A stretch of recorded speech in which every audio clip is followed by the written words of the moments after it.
बहुत दिन चढ़े घंटों बीत गए हैं, एक कप चाय की प्याली ना मिली। सो गई हो या भूल हो गई है। घर में बूढ़े सास ससुर भी हैं और कॉलेज जाते ननंद देवर भी हैं। सब तुम्हारी राह देख रहे हैं, जल्दी करो। विमला देवी बोलते हुए बहू पूजा के कमरे में दाखिल हुई। आंखें मसलते हुए पूजा बोली, माँ जी, सिया को बहुत तेज बुखार चढ़ गया है। मैं रात भर सो नहीं पाई हूँ, सर पर पट्टियाँ करती रही। अभी विवेक जी दवाइयाँ लेकर आए हैं, एक ढक्कन पिला दी है। एक मदद चाहिए, आप या निशा दीदी इसके पास बैठकर ठंडे पानी की पट्टी करें, तब तक मैं रसोई का काम खत्म कर लेती हूँ।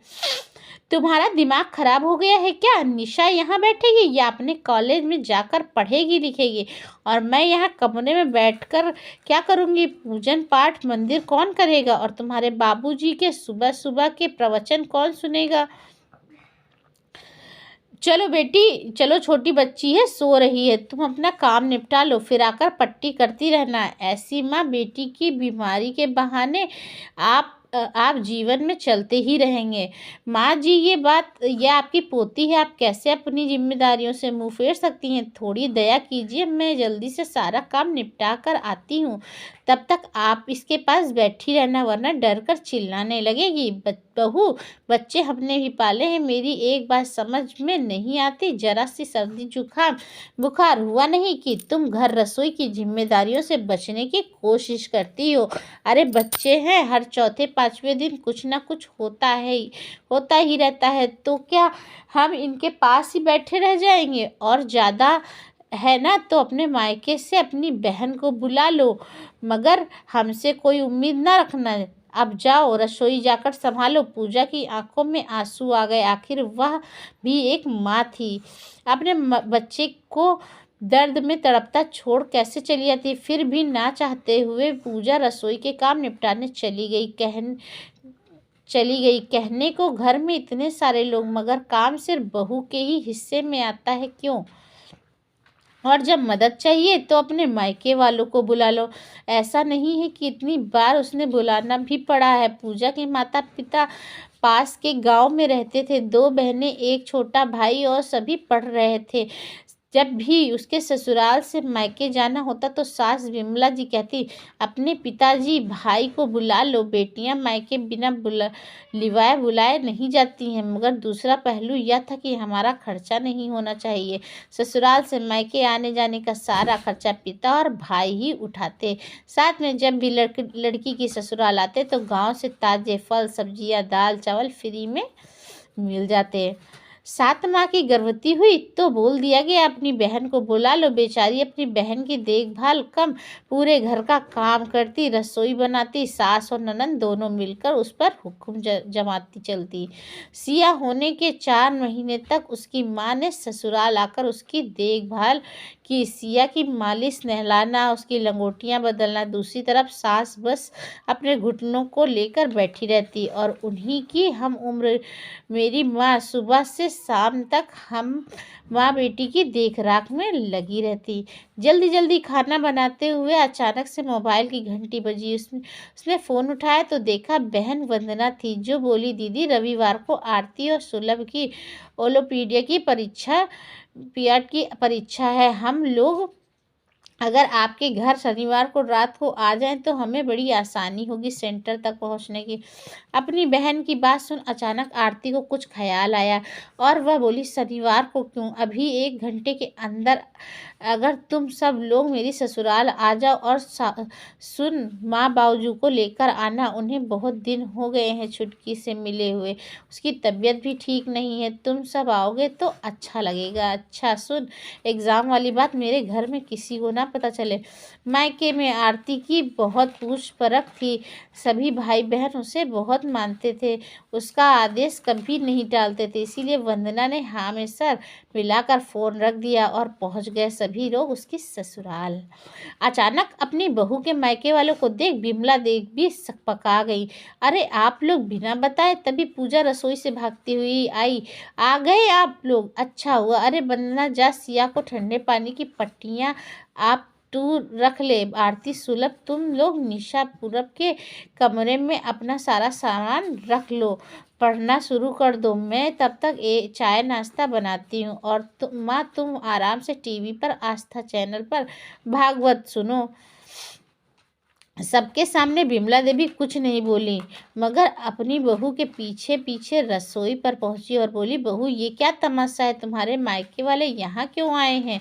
माँ जी थोड़ी देर पहले आपने ही तो कहा था कि अपनी बहन को बुला लो, मैंने बुला लिया।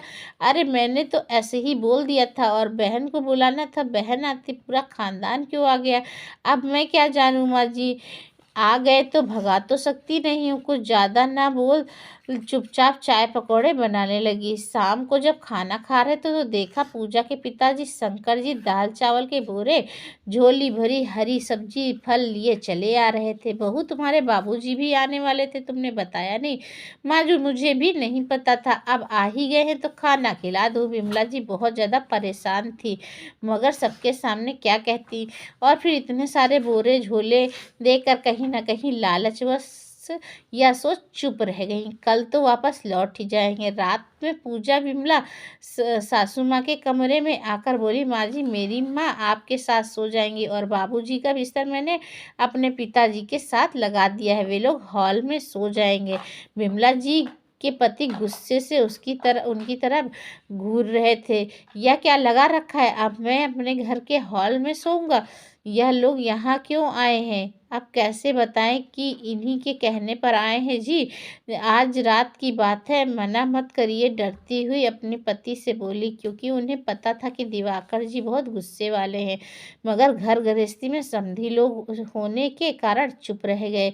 अगले दिन सभी आराम से टहल रहे थे, जिसे देखकर विमला जी भुनभुनाते हुए पूजा से बोली, बहू दोपहर होने को आई है, तुम्हारे मायके वाले जाते क्यों नहीं? तभी वंदना और आरती तैयार होकर आई। पूजा दीदी हम जीजू के साथ शॉपिंग करने जा रहे हैं, उन्होंने हमें मॉल में ले जाने का वादा किया है। पूजा तो बहुत खुश हो गई, हाँ जरूर जाओ, मगर सासू माँ का मुंह फूल गया। इन्हें शर्म नहीं आती मेरे बेटे की जेब काटते हुए? घर के दामाद से भला कोई कैसे खर्चा करवाता है? रात को सूरज अपने साले और सालियों के साथ शॉपिंग कर लौटा तो विमला जी बोली, बहुत देर कर दी, चलो सब लोग खाना खा लो। नहीं आंटी जी हम लोग खाना खा कर आए हैं, आप लोग खा लीजिए, बोल अपने अपने कमरे में चले गए। सूरज बहुत गुस्से में था, धीरे से अपनी माँ से बोला, माँ जरा देखिए मेरे साथ चलिए। तो उन्हें अपने साथ छत पर बरसाती वाले कमरे में ले गया और चिल्लाते हुए बोला, माँ ये क्या लगा रखा है तुमने? विमला जी आश्चर्यचकित होकर बोली, बेटा मैंने क्या किया है? जो किया है तेरी बीबी ने किया है, उससे जाकर बोल। ऐसे कैसे? आप ही तो पूजा को हमेशा कहती है ना अपने मायके वालों को बोला, अपने मायके वालों को बोला, इस बार भी आपके कहने पर ही आए हैं। आपको पता है लड़कियों ने सूट टॉप और साले ने शर्ट, वो भी इतने बड़े शोरूम से। मैं तो बहाना बनाकर बाहर बैठा रहा, मेरा सर दर्द कर रहा, मगर उन्होंने पेमेंट के लिए मुझे ही बुला लिया। मालूम है पूरे 6,000 का फटका लगा है मुझे। पीछे से दिवाकर जी भी आ गए। सही कह रही है तेरी माँ की वजह से मेरा तो कमरा ही छिन गया है। समधी जी के खर्राटे तो तेरी माँ के खर्राटों से भी ज़्यादा बुरे हैं। सारी रात करवट बदलते निकल गई।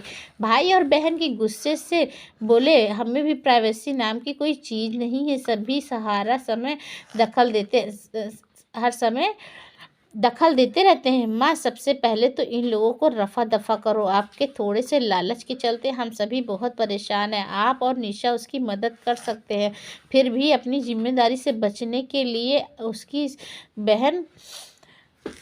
बहन को बुलाते हैं। भाई और पिता को बहाने से गांव से मिलने वाली चीज़ों के लालच के बार बार बोल पाते हैं, मगर अब और नहीं।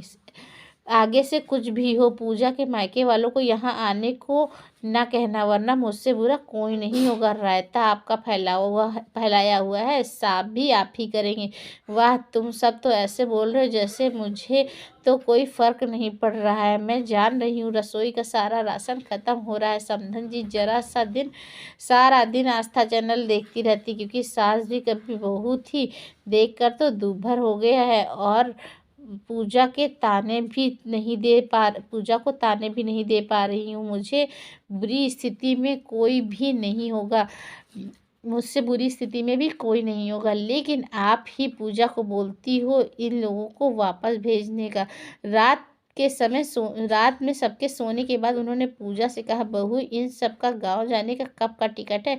माँ जी, मेरी माँ तो कह रही थी आरती और सुलभ का एडमिशन यहीं किसी कॉलेज में करवा रही हूँ, वो दोनों मेरे साथ ही रहेंगे, जिससे मुझे जब भी ज़रूरत पड़ती तुरंत मेरी मदद करने के लिए हाजिर रहेंगे। इतना सुनते विमला जी का माथा घूम गया।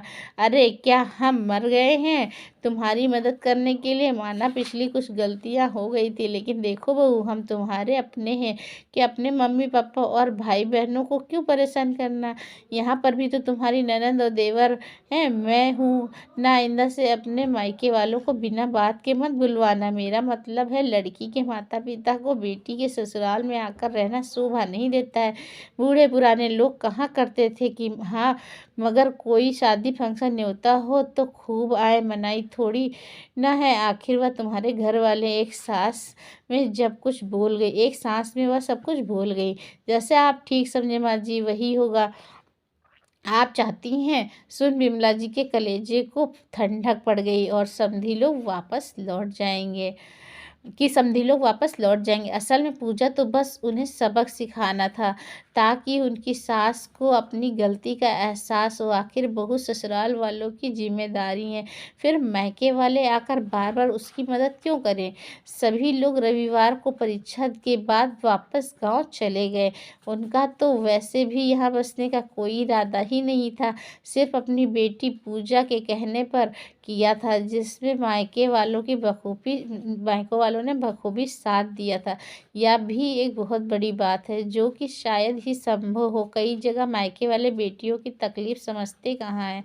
उन्हें तो अपना दुख इतना बड़ा लगता है कि लड़की की दुख तकलीफ दिखाई ही नहीं देती है। दोस्तों, इस वीडियो को लेकर आपकी क्या राय है, हमें कमेंट बॉक्स में ज़रूर बताइएगा। और इसी तरह की अच्छी अच्छी कहानियों के लिए हमारे चैनल पे बने रहें। तब तक के लिए बाय बाय।